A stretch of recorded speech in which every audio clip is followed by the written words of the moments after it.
अस्सलामुअलैकुम। नावल गुमनाम मोहब्बत किस्त नंबर 3, राइटर मारिया अवान। शुक्र है सारा, आज सब कुछ हो गया। केक भी फाइनल हो गया। सारा और वो गाड़ी में पीछे बैठी बातें कर रही थी, जबकि आरिश खामोशी से गाड़ी चला रहा था। चलो गुड, ये बताओ इस बार केक का क्या डिज़ाइन बनवाया है? सारा ने पूछा। अभी नहीं बताऊंगी, आपके लिए सरप्राइज़ है। रहमा ने तंग किया। अच्छा फ्लेवर तो बताओ कौन सा है? बस वही मिक्स है। वैसे मेन फ्लेवर तो चॉकलेट है, मगर हमारे डिपार्टमेंट की अपनी अपनी ख्वाहिशात भी थी, सो कैरामल और वैनिला भी डलवा दिया। वैसे इनके सब केक ही मज़े के थे। अरे ये छोड़े, मेरे साथ जाते हुए ट्रेजेडी हो गई। जैसे ही आरिश और मैं केक शॉप पर गए, वहाँ मेरा जूता टूट गया। उफ, इतना गुस्सा आया मुझे।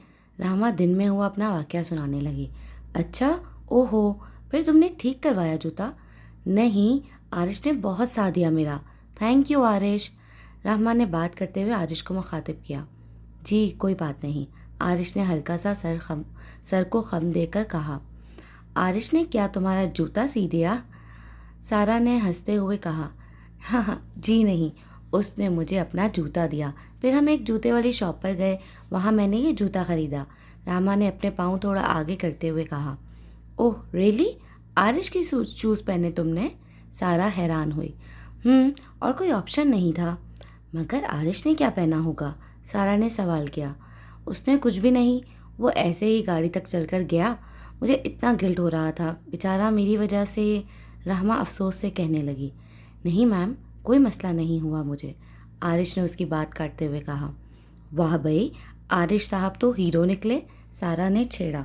आरिश मुस्कुराया। हाँ, ये तो आरिश ने हीरो वाला ही काम किया, सच में। अगर ये ना होता तो शायद मैं आज सारे काम मुकम्मल ना कर पाती। रामा ने दिल से कहा। आरिश ने मिरर में नज़र आते उसके पुरसुकून चेहरे को एक नज़र देखा और गहरा सांस लिया। अच्छा ये तो बताएं, आप कौन सा ड्रेस पहनेंगी सेलिब्रेशन में? रहमा ने सारा की तरफ देखते हुए पूछा।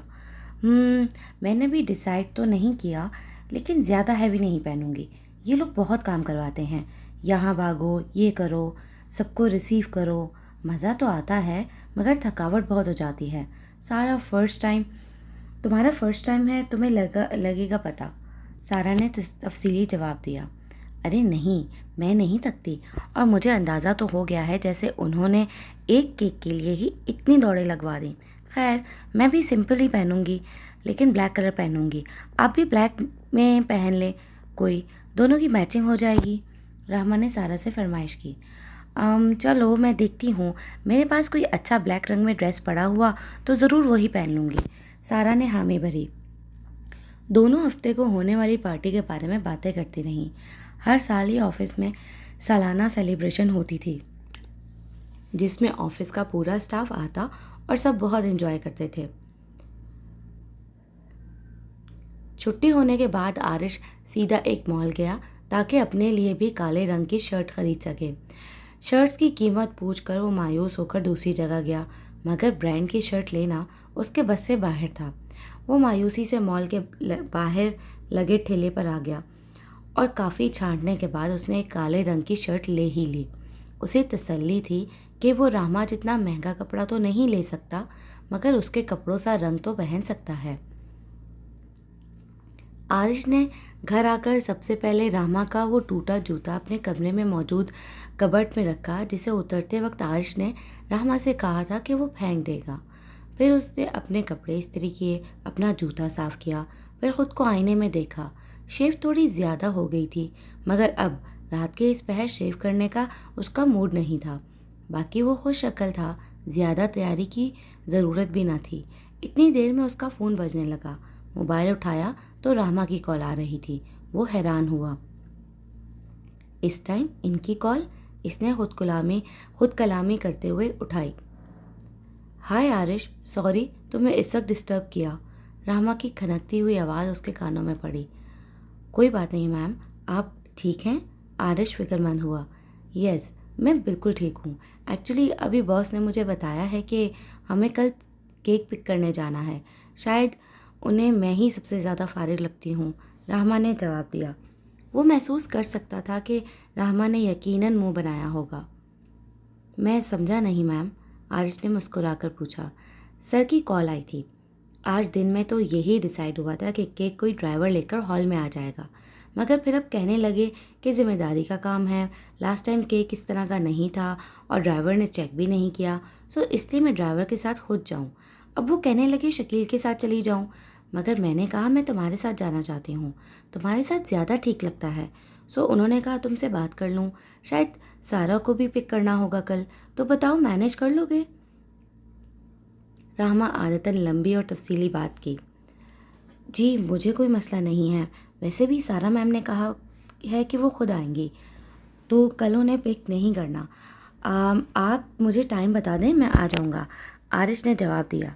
कल ऐसा करना शाम 4 बजे पिक कर लेना, बस फिर सीधा केक लेने जाएंगे, उसके बाद हॉल, ठीक है? रामा ने पूछा। जी ठीक है, ओके थैंक यू आरिश, कल मिलते हैं फिर, टेक केयर, बाय। रहमा ने फ़ोन बंद किया और आरिश ने भी गहरी सांस लेकर मोबाइल बंद किया। अपने बिस्तर पर लेटते हुए उसने मोबाइल पर रहमा का पसंदीदा गाना लगाया और साथ साथ खुद भी गुनगुनाने लगा। अगले दिन आरिश ने नई काले रंग की शर्ट और साथ में जीन्स सिपतन की और आईने के सामने खड़े होकर अपने बाल बनाने लगा। सामने पड़ा परफ्यूम उठाकर लगाया जो तकरीबन ख़त्म होने वाला था। आखिरी बार खुद को देखा और अपने बालों को हाथों से छूते हुए सोचने लगा, अच्छा खासा हैंडसम हूँ, काश थोड़ा पढ़ा लिखा होता और किसी अच्छी जगह अच्छी पोस्ट पर नौकरी कर रहा होता तो रामा को अजहार कर सकता था। लेकिन अब खैर वो खुश रहें, वो मुस्कुराएं तो मैं हंसूं। अपनी सोच को झटकते हुए उसने वॉलेट और चाबी उठाई और बाहर निकल गया। अरे वाह, तुमने भी ब्लैक पहना है, बहुत अच्छे और हैंडसम लग रहे हो। हमेशा तुम्हें यूनिफॉर्म में देखा है, मगर यूँ घर के कपड़ों में तो पहचाने नहीं जा रहे। रामा ने गाड़ी के पास आते हुए खुले दिल से उसकी तारीफ़ की। आरिश गाड़ी के पास खड़ा रामा का ही वेट कर रहा था। जी शुक्रिया, आप भी बहुत अच्छी लग रही हैं, आरिश ने एक नज़र उसे देखते हुए कहा, जो काले रंग के लंबे और घेरदार फ्रॉक पहने हुए थी, साथ में मैचिंग की नाजुक सी ज्वेलरी पहन रखी थी। मगर सबसे नुमाया और अच्छी चीज़ उसकी कलाइयाँ लग रही थीं, जिसमें काले रंग की चूड़ियाँ पहनी हुई थीं। आरिश की नज़रें उसकी कलाइयों में जैसे जम गई थीं। ज़रूरी तो नहीं था कि तुम जवाब में तारीफ़ करो, अभी तो मैंने मेकअप भी नहीं किया, सोचा वहीं हॉल में टचअप कर लूँगी, स्टेज भी तो सेट करना है ना। क्या तुम ये सामान पीछे ट्रंक में रख दोगे? रामा ने हाथ में पकड़े चंद बैग्स उसकी तरफ किए। आर्श ने सर झटका और उसके हाथ से बैग्स थामकर गाड़ी की पिछली तरफ चला गया। रामा गाड़ी का पिछला दरवाज़ा खोलकर अंदर बैठ गई। आरिश ने भी अपनी जगह संभाली और गाड़ी चलाने लगा।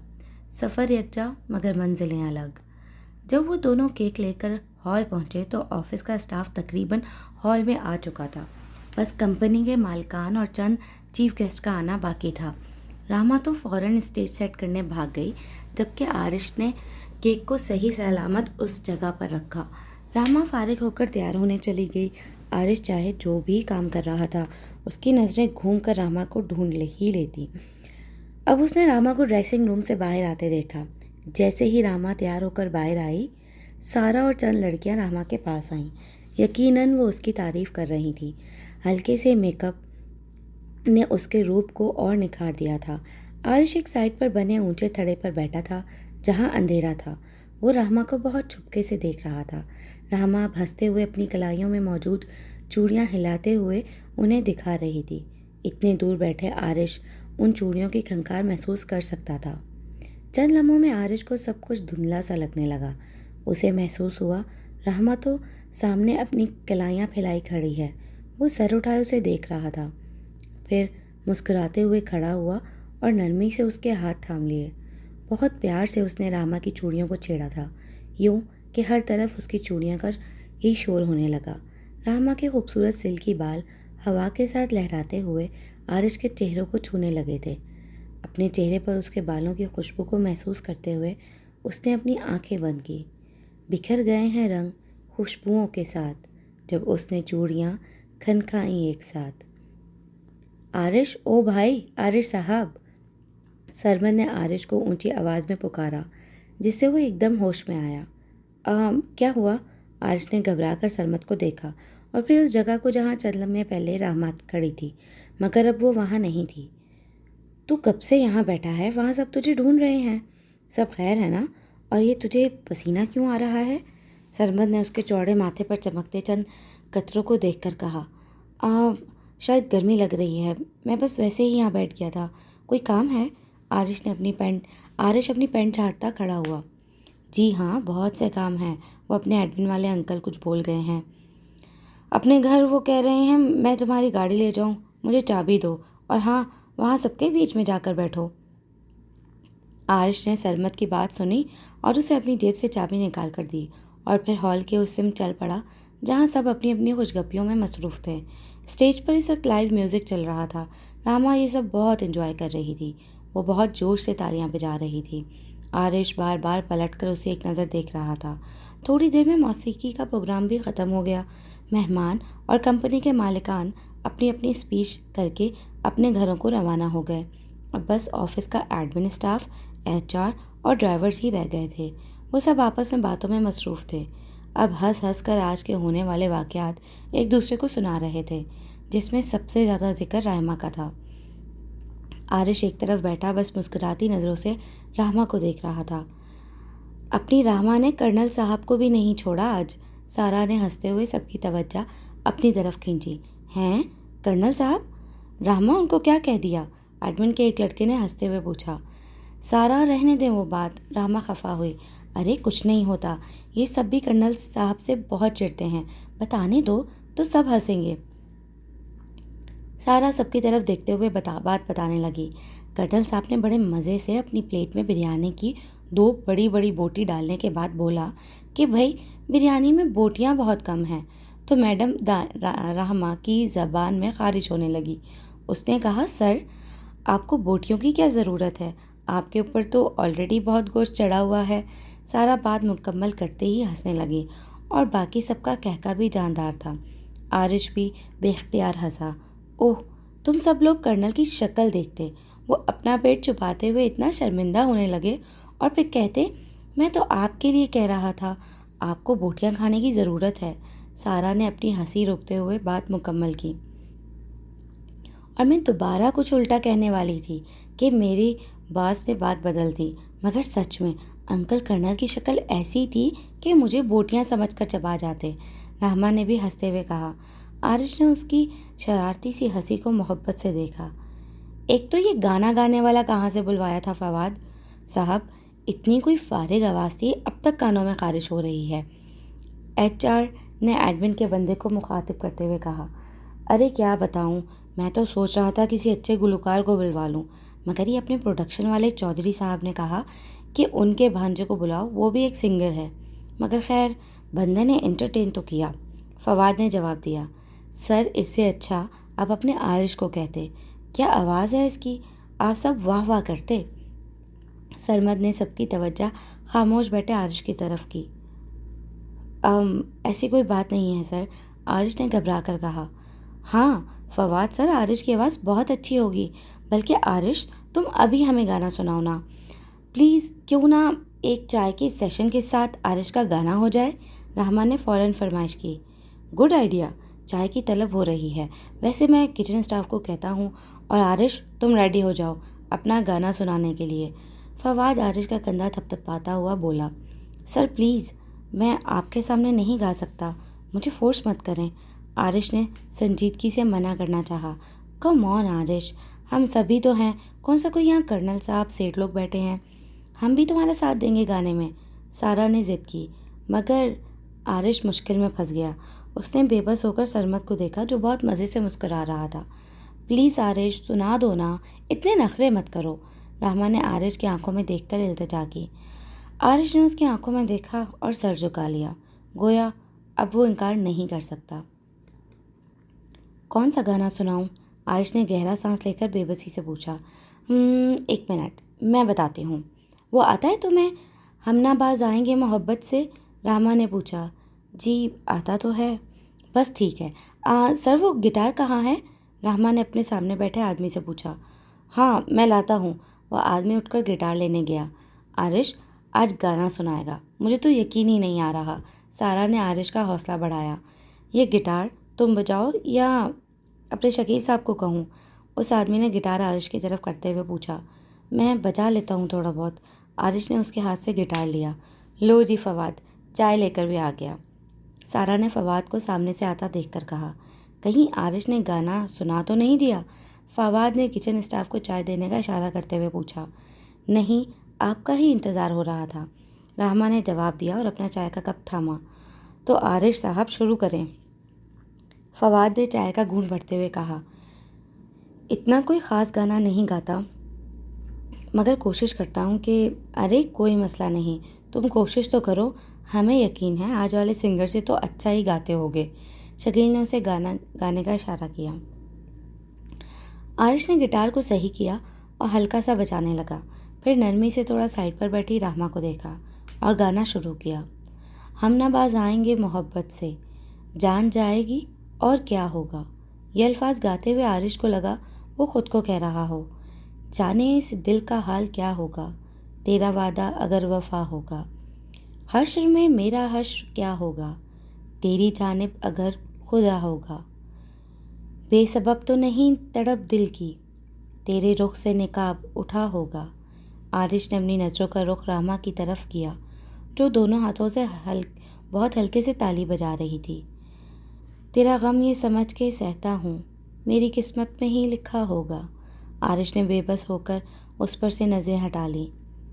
तेरी मेहंदी में इतना रंग कहाँ, खून आशिक का मिला होगा। हम नवाज़ आएंगे मोहब्बत से, जान जाएगी और क्या होगा। आरिश ने गिटार को रोकते हुए गाना ख़त्म किया।